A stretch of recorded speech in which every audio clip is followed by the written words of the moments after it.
হাজাল কিয়াস খেয়াল করবেন হুকুমু হাজাল কিয়াস। এখন বলতেছে এই কিয়াসের হুকুম, এই কিয়াস মানে কোনটা রে, যেটার মধ্যে ইল্লাতটা জাহির হবে কিসের মাধ্যমে, ইজতিহাদ এবং ইস্তেমবাদের মাধ্যমে। এই ধরনের কিয়াসের হুকুম হচ্ছে আইয়াবতুলা বিল ফারকিল মুনাসিব।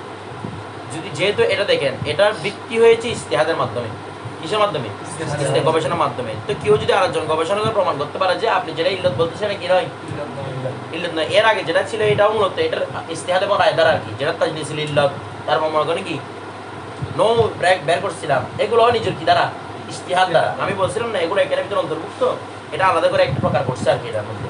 তো এখন দেখেন এই প্রকার হুকুম মধ্যে যদি কোনো ফরকুল খাস দেখাতে পারেন, কি দেখাতে পারেন, মানে ইজতিহাদ যেটা করেছে সেটার মধ্যে কেউ যদি ফরক দেখাতে পারে, মানে যে আপনি যে ইজতিহাদ করতেছেন যে ইল্লতটা আপনি বের করছেন সেটা কি নয়, মূলত ইল্লত নয়, এরকম যদি কেউ প্রমাণ করতে পারে তাহলে কি হবে, আইয়াবতুলা বিল ফারকি, এরকম ফরকের মাধ্যমে কি হয়ে যাবে, এরকম কিয়াস বাতিল হয়ে যাবে। আল মুনাসিব যেটা কি সাদৃশ্যপূর্ণ, সাদৃশ্যপূর্ণ ফরক, মানে আন্তাদে মান্তাদে ফরক দেখাতে হবে না, যেটা আপনি ইজতিহাদ করছেন সেই ইজতিহাদের সাথে সামঞ্জস্যপূর্ণ কি দেখাতে হবে, ফরক দেখাতে হবে। এখন দেখেন লিআন্না ইনদাহু, কেননা তার নিকট ইউজাদু মুনাসিবুন সাওয়াহু, মানে তার নিকট মানে যে ফরক দেখাচ্ছে, যে ফরকটা দেখাচ্ছে ওই ব্যক্তির নিকট ইউজাদু পাওয়া যাবে মুনাসিবুন সাওয়াহু, মানে আরেকটি মুনাসিব ইল্লত আপনারটা ছাড়া যেটা বাতিল হচ্ছে সেটা ছাড়া তার কাছে কি আছে, আপনি একটা ইজতিহাদ করে ইল্লত বের করলেন, এখন আলোচনাটা কি দেখাচ্ছে, বলা হচ্ছে এটার মধ্যে ফরক আছে, তো ফরক যে দেখাচ্ছে তার মানে তার কাছে আরেকটা মুনাসিব কি আছে,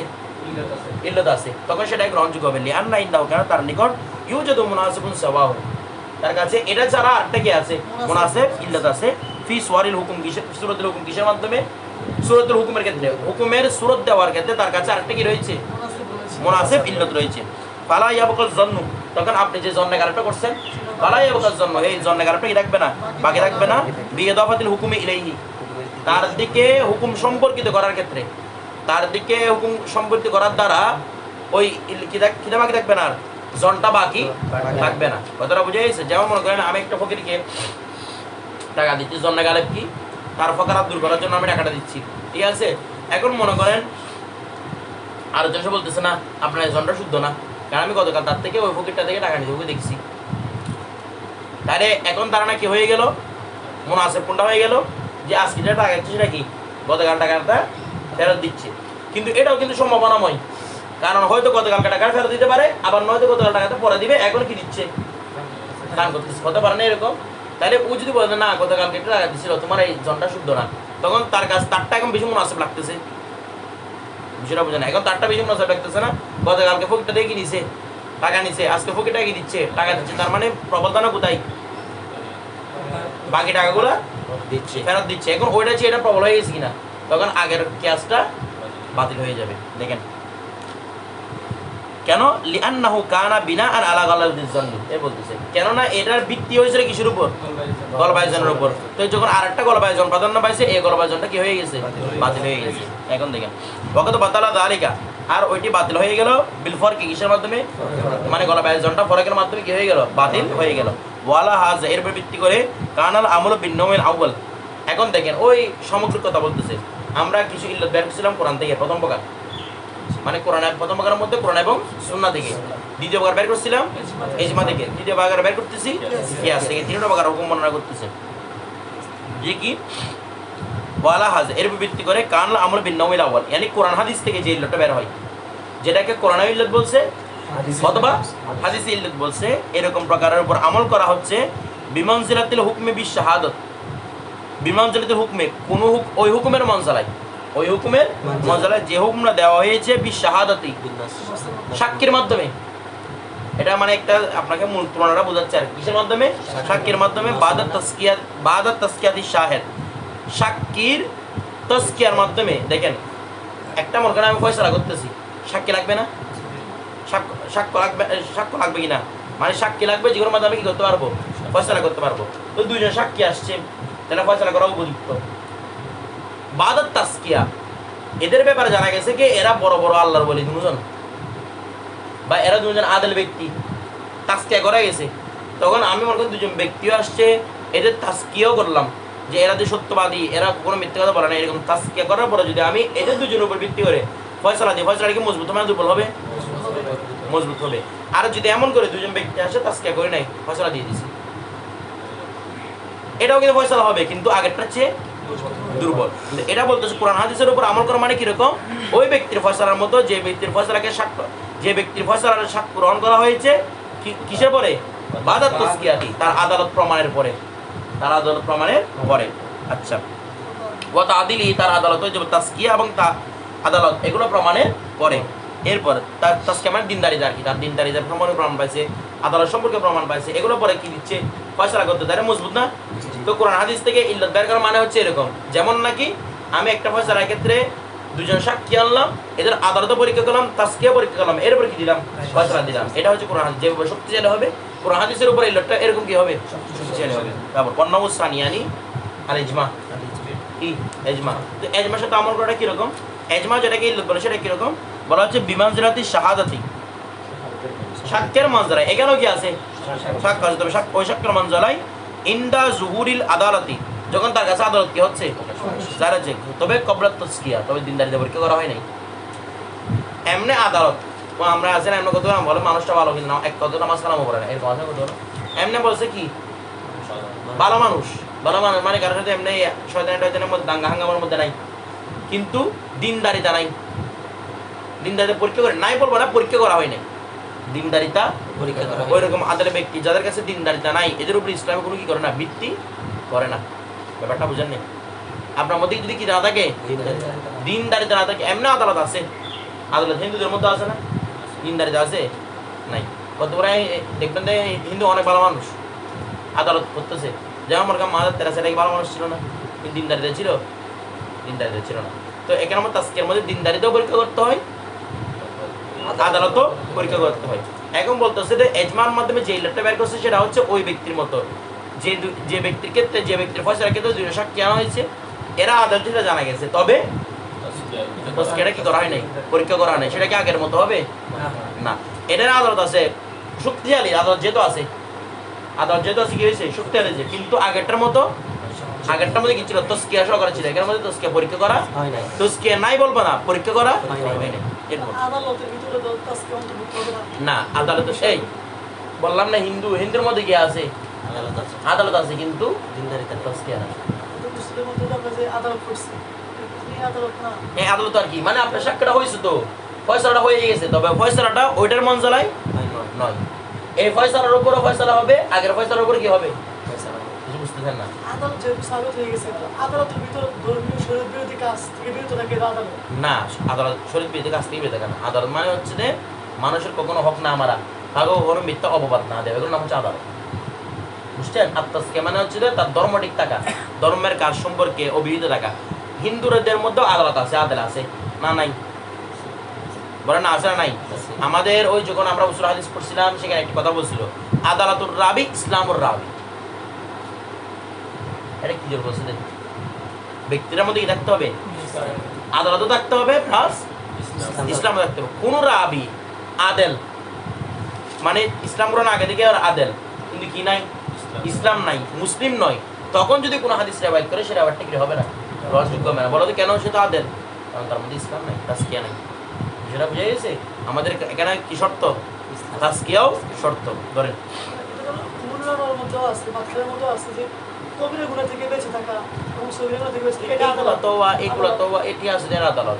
আমরা কবিরা গুনার মধ্যে করতেছে না, দেখি কথাটা বুঝার নাই। কিন্তু বিষয়টা হচ্ছে দেখি এখানে তাসকিয়া মানে হচ্ছে দিনদারিতা। দিনদারিতা মানে সেই ইসলামের ভিতরে আছে এবং তার কাছে যেগুলো ইসলামের মেন ভিত্তি সেগুলো আদায় করে। সে কোনো মুক্তাদি বেদাতকারী নয়, কোনো খারেজি নয়। কথাটা বুঝে? কারণ খারেজি হলে আলে বাইত যদি হয়, সাদাত যদি তাদের সাথে কী করবে? দুশ্মনী করবে। তারপর মনে করেন এটা নুনানওয়ার খাসিয়া কামুলাকমানের মধ্যে আছে, এই কথাটা এখানে যেখানে লিখছে তাসকিয়ার কথাটা, যে এখানে কি বলছে? তাসকিয়া মানে কি থাকা? দিনদারিতা, সে মুসলমান হওয়া, তার মধ্যে দিনদারিতা ফুটে ওঠা। কথাটা বুঝেন নাই? আপনি যেগুলো বলতেছেন বা সামান্য সগীরা গুনাহ, এটা আদালতের ভিতরে থাকবে কিনা, এগুলো নিয়ে তো এখানে কথা লিখছে। আমাদের ওই তাফসীর মুস্তালাহ হাদিসের মধ্যে পাইছিলাম যে কি সগীরা গুনাহ করে এগুলো কি নয়, মানে আদালত চলে যাওয়ার এতবার না এখানে। কারণ সগীরা গুনাহ দেখে বাঁচতে পারবে, সামান্য গুনাহ এগুলো থেকে কেউ বাঁচতে পারবে না। কথাটা বুঝে গেছে? কেউ বাঁচে না এখান থেকে। এরপর দেখেন ওয়ান্নাউ সালিস, ওয়ান্নাউস সালেস, তুমি যেটা বলতে সেটা হচ্ছে আদালতের সঙ্গে, আমি বলতে চাই আদালতের সাথে কি দেখা, তাসকিয়া দেখা। তাসকিয়া মানে ইসলামুর রাবে দেখা, ইসলামুর রাবের পাশাপাশি দিনদারি যার মেন ভিত্তিগুলো আদায় করা, এটা কোনো বেদাতটাই না হওয়া, কোনো খারেজের অন্তর্ভুক্ত না হওয়া, এইভাবে। তারপর ওয়ান্নাউস সালেস, ওয়ান্নাউস সালেস তৃতীয় প্রকার হচ্ছে দেখি, তৃতীয় প্রকার মানে কিয়াস দ্বারা, কিয়াস দ্বারা যে ইল্লাতটা বের করা হয় সেটা কিরকম, বিমানজলাতি শাহাদাতিল মাসতুর, মাসতুর মানে কি রে, রাবের মস্তুর বলছেন না, যে রাবের জীবনে কিছু জানা যায় না, ও আদেল না গয়রা আদেল, ও কি তাসকিয়া না, আদেল পাওয়া গেল তাসকিয়া দেখবো, আদেল না গয়রা আদেল সেটাও জানা যাচ্ছে না। তো এরকম রাবের এরকম সাক্ষ্যের মাধ্যমে সাক্ষ্য দিলে হয়ে যাবে, তবে এগুলোর মধ্যে কি থাকবে, সন্দেহ থাকবে, কারণ কি এরা মিথ্যা কথা বলতে পারে। মস্তুর মানে এদের জীবনী সম্পর্কে জানা যাচ্ছে না, জানা যাচ্ছে না, বিষয়টা বুঝে কিয়াসের দ্বারা হুকুম দেওয়া হচ্ছে এরকম, মানে যে কোনো সময় এটা কি হয়ে যেতে পারে, বাতিল হয়ে যেতে পারে। এরপর আসলেন বসুন, মুসলমানের কোনো একটা বিষয়ের ক্ষেত্রে ভিতরে কথা কি অন্য ধর্মের না, অন্যদের সাথে গ্রহণ করতে হবে না, মুসলমান সবার সত্য, তাসকিয়া থাকা তার সত্য। মহামারীর ক্ষেত্রে তো পারবে। হ্যাঁ, মুআমালাদের আলাদা কথা, মুআমালাত মানে যেগুলো ব্যবসায়িক কর্মকাণ্ড এটা সেটা, এগুলোর জন্য সিন্ধু ইয়া হবে। আল্লাহ পক্ষ থেকে আলোচনা আল্লাহ পক্ষ থেকে এই আলোচনা হলো মানে একদম খালেস আল্লাহ পক্ষ থেকে ওই আরবের সাথে কোনো কিছু ছাড়তে আরব এটা কিন্তু আরব মানে বেদুইনা না, এটা মুসলমান ছিল। ওইখানে কোনো শর্ত দেয় না, হ্যাঁ ওই যেটা শুধু আল্লাহর হক, এখানে তো কোনো শর্ত দেয় না, শর্ত দেয় না, তোমার আরব এটা পাশে ইয়ে কবুল হয়েছে। তোমরা শুধু ফাসিকটা কেন বলতো, শুধু বলতো হিন্দু, হিন্দুরা ফাসিক না, ধরো আল আসবিলাতিল মুতাওয়াজ্জাহা, সাক্ষীর জন্য এটা মুসলমান হওয়া সত্য, তবে যেগুলো ব্যবসায়িক মুআমালাত যেগুলো মানে আমাদের নিত্যদিন করতেছে, এগুলোর জন্য যেভাবে হিন্দু সাক্ষী গ্রহণযোগ্য, মুসলমান সাক্ষী কি গ্রহণযোগ্য, কারণ আপনারা তো হিন্দুর সাথে কি হতে পারে, ব্যবসা হতে পারে, তখন তার ও তো এমনি হিন্দু আনবে, তো আপনি মুসলমান মানে কি, ধরো আল আসবিলাতুল মুতাওয়াজ্জিহাতু, আল আসবিলাতুল, এখানে আপনাদের আমাদের এখানে বলে আসছে এই বইয়ের মধ্যে আল আসলাতু আসছে, এটা আল আস কি হবে, আসবিলাতুল ওজনে আসবিলাতুল, আল আসবিলাতুল মুতাওয়াজ্জিহাতু, আল আসবিলা অর্থাৎ প্রশ্নসমূহ, আল মুতাওয়াজ্জিহা যেগুলো কি হয় পতিত হয়, যে প্রশ্নগুলো কি হয় পতিত হয়, আলাল কিয়াসি, কিয়াসের উপর যে প্রশ্নসমূহ, যে আপত্তিসমূহ হয় সেগুলো কয়টি, 8টি, মানে কিয়াসের উপর আপত্তি হয়, মানে আমাদের কিয়াসের উপর আপত্তি হবে মোটেও না, শাফিঈ কিয়াসের উপর আপত্তি করবো, কয়টা এরকম 8টা। দেখেন আল মুমানাত, এক নম্বর কি মুমানাত, 2 নম্বর ওয়াল কওলু বিমুজাবিল ইল্লাত, 2 নম্বর কওল বিমুজাবিল ইল্লাত, এগুলো অর্থ করতেছে না কেন, এগুলোর সঙ্গে আসবে। 3 নম্বর ওয়াল কলব, 4 নম্বর ওয়াল আকস, 5 নম্বর ফাসাদুল ওয়াদা, 6 নম্বর ওয়াল ফারক, 7 নম্বর ওয়ান নাকশ, 8 নম্বর কি আল মুআরাদা। এবার দেখেন আল আমাল মুমানাত, এখন মুমানাত মানে কি, মুমানাত মানে কি এমনি বাধা দেওয়া, বলা হচ্ছে আল মুমানাতু নুকানওয়ানে, কয় প্রকার, আহাদুমা মানুল ওয়াসফে, প্রথম নাম্বার কি ওয়াসফকে নিষেধ করা, বাধা দেওয়া, ওয়াসফকে বাধা দেওয়া। 2 নম্বর মানুল হুকুম, হুকুমকে বাধা, এখানে ওয়াসফ মানে ইল্লত, একটা হচ্ছে ইল্লতকে বাধা দেওয়া, মানে আপনি যে সাহাবীদেরকে বলবো যে আপনি যে ইল্লতটা প্রদান করতেছেন আমরা ইল্লতটা মানি না, ব্যাপারটা বুঝেন নাই, আপনার সাথে হুকুমের সাথে আমাদের কি মিল আছে, তবে আপনি যেটা ইল্লত বলতেছেন সেটা আমরা মানি না, ঠিক আছে, আর মানুল হুকুম মানি, ইল্লত মানি, কিন্তু আপনার যে হুকুম দিচ্ছেন সেই হুকুমটা আমরা মানি না। এটা হচ্ছে একটা হচ্ছে মুমানাতুল ইল্লত, আর একটা হচ্ছে মুমানাতুল হুকুম। এখন দেখেন মিসাল হু, তার মিসাল ফি কওলিহিম, তাদের কওল কি, তাদের কওল মানে সাহাবীদের কওল, ঠিক আছে, সাদকাতুল ফিতরি, সাদকাতুল ফিতরি ওয়াজিবাত বিল ফিতরি, এটা ফিতরের মাধ্যমে কি হয় ওয়াজিব হয়। এই দেখেন ইমাম শাফিঈ রাহমাতুল্লাহ আলাইহি বলতেছেন সাদকাতুল ফিতরটা ফিতরের মাধ্যমে ওয়াজিব হবে, কিসের মাধ্যমে, এখন বুঝেন ফিতরটা কি, মনে করেন আগামীকাল ঈদ, আপনাদের আমি সহজে বোঝাই, 29 তারিখ 30 তারিখ বলে ঝামেলা হবে, আগামীকাল ঈদ, তাহলে আজকের রাতটা আমার আজকের দিনটা আমার জন্য শেষ সোজা না, বলেন না, আজকের দিনটা আমাদের শেষ সোজা কিনা, মনে করেন 30 গেছে, আপনার হওয়ার সম্ভাবনা নাই, 30 মাস গেছে আর কি, আর হওয়ার সম্ভাবনা আছে আগামী কালে কি ঈদ, তাহলে আজকে রাত্রে আমি যখন ইফতার করব, আমি যখন মানে রমজানের শেষ যখন ইফতারটা হবে, এই ফিতরটা হচ্ছে সাদকাতুল ফিতর ওয়াজিব হওয়ার জন্য সাবিত করে, মানে যারা ওই ফিতরের সময় মজুদ থাকবে, বুঝেন, যারা ওই ফিতরের সময় মানে আজকে ইফতার সময়, কালকে ঈদ তো, আজকে ইফতারের সময় যারা মজুদ আছে প্রত্যেকের কাছে কি দিতে হবে সবগুলো ফিতর আদায় করতে হবে। মনে করেন আজকে ফিতরের সময় ছিল, ইফতার মধ্যে ছিল সুবে সাদিক হতে হতে একজন মারা গেছে, আমরা সুবে সাদিকের পর আদায় করবো না ফিতরটা, মুস্তাহাব এটা। তো ফিতরের আমি সুবে সাদিকের পর আদায় করবো, তো আদায় করবো, তো এখন দেখা যাচ্ছে কি সুবে সাদিকের আগে কি হয়ে গেছে, একজন মারা গেছে, স্বামী বলতেছে এটা তো ফিতর আদায় করতে হবে, কারণ ইফতারের সময় সেটা ছিল। কারণ ওনার মতে সত্যি ফিতরটা ওয়াজিব হয় কিসের মাধ্যমে, ইফতারের মাধ্যমে। ফিতরের মধ্যে যারা ছিল সবার কাছে কি হবে, ওয়াজিব হবে। কথাটা বুঝে গেছে? আমরা হানাফিরা কি বলতেছি, মাসআলা শোনার আগে তারপর ইল্লাতে যাচ্ছি। আমরা হানাফিরা বলতেছি ইফতার করার মাধ্যমে সাবিত হয় না, ইফতারটা সাবিত হয় সুবে সাদিকের মাধ্যমে। বলো দেখি কিরকম? প্রতি রাতে আমরা মাগরিবের পরে খাবার খাইছিলাম না, যদি রমজান চলছিল, ইফতার করছিলাম, ইফতার কি খাইছিলাম, ইমাম সাহেব বলতেছে আপনি ইফতার করার পরে যেহেতু এখন খাবার খাচ্ছেন, আপনার জন্য এখন সব হালাল হয়ে গেছে, রোজা নাই আর, সে তো আপনার জন্য কি হয়ে গেছে, এখন ফিতরা দেওয়া ওয়াজিব হয়ে গেছে। ফিতরা মানে রোজা ভাঙছে, এর জন্য কাফারা দেওয়া আর কি। আমাদের হানাফিরা বলতেছে রোজা ভাঙছে প্রমাণ হয়েছে কখন, সুবে সাদিকের সময় না। তুমি সুবে সাদিকের সময় খানা খাচ্ছ রে, কিছু বুঝার নাই। ফিতরাটা প্রমাণ হয়েছে কখন, কারণ প্রতিদিন তো রাত্রে আপনি কি খাইছিলেন, খাবার খান নাই, প্রতিদিন ইফতার প্রমাণ হয়েছে। ফিতরা প্রমাণ হয়েছে কখন, ঈদের দিন সুবে সাদিকের সময়। আপনি ঈদের দিন সুবে সাদিকের সময় এক গ্লাস পানি খেয়ে নিয়েছেন, যে এতদিন পারছিলেন, বলেন না এতদিন পারছিলেন, পারতেছেন কখন, ঈদের দিন সুবে সাদিকের সময়। তাইলে ঈদের দিন সুবে সাদিকের সময় আপনার সবকিছু হালাল হয়ে গেছে কিনা, হালাল হয়ে গেছে কিনা, এটার নাম হচ্ছে ফিতরা।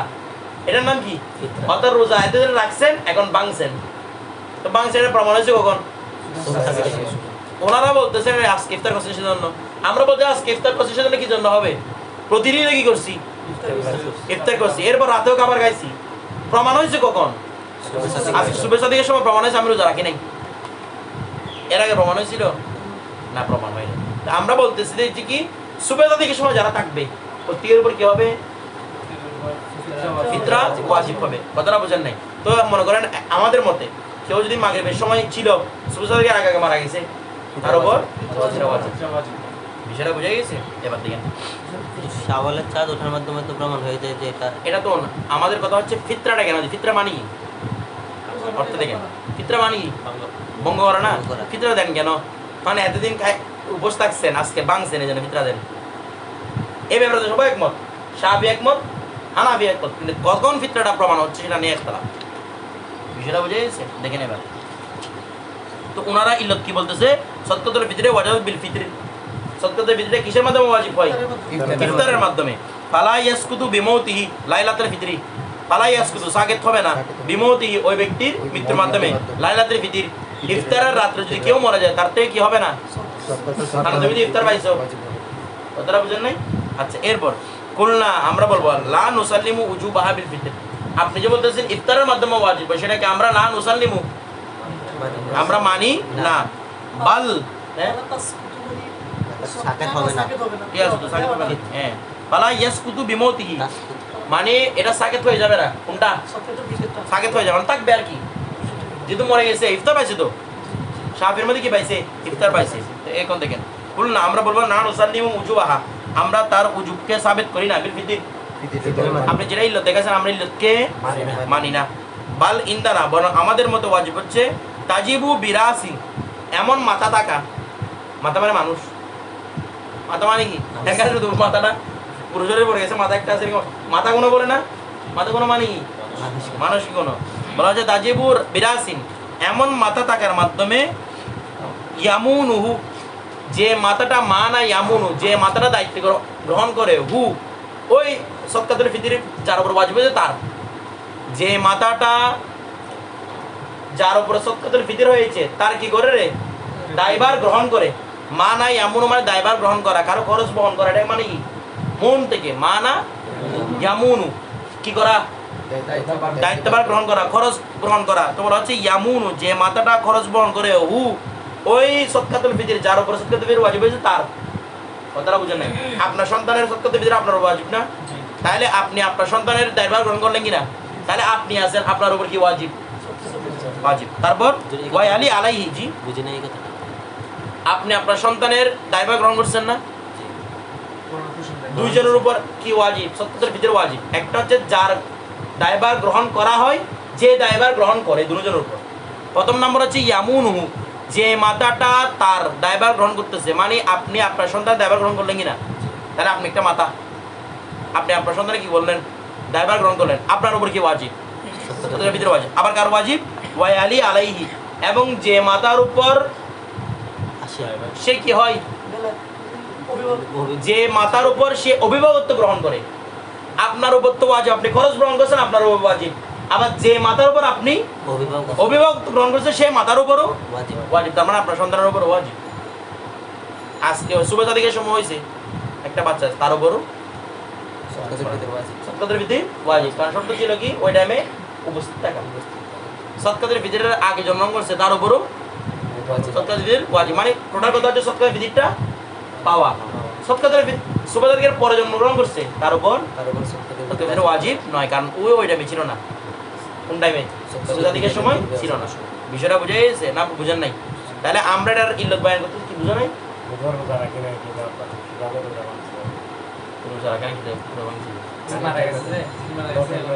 মারা গেছে, এটা রোজা রাখতেছে না তো। আমার কথা হচ্ছে ইফতারটা পাওয়া যাচ্ছে ওই টাইমে, ওই টাইমে সবার এমনি সবাই রোজা রাখছিল না, এখন এই টাইমে ব্যক্তির কি পাওয়া যাচ্ছে, ইফতারটা পাওয়া যাচ্ছে, আগর থাকছে ইফতারটা পাওয়া গেছে না। বলো ওদের আবার বাচ্চারা রোজা রাখবে, গোস আদম রাখছে তো। এই আমরা আগে বলছিলাম কারামতটা উসুল থেকে খালি নয়। হয়তো তুমি ও বাচ্চারা সাহেবে কারামত তোমাকে কে বলছে তুমি জানো? ওই বাচ্চাদের সাহেবে কারামত তুমি জানো? ওরা হাসতেছে। কেউ যদি কসম করে আমি আসমান চুবো, কসমটা বাস্তবায়ন করতে হবে না? কেন? যে কসম বলতে সেই সাহেবে কারামত না, আপনি জানেন? বড় আমি জানি, তাহলে আপনি সাহেবে কারামত। বাংলা সমস্যা কি কথাটা বুঝে গেছে?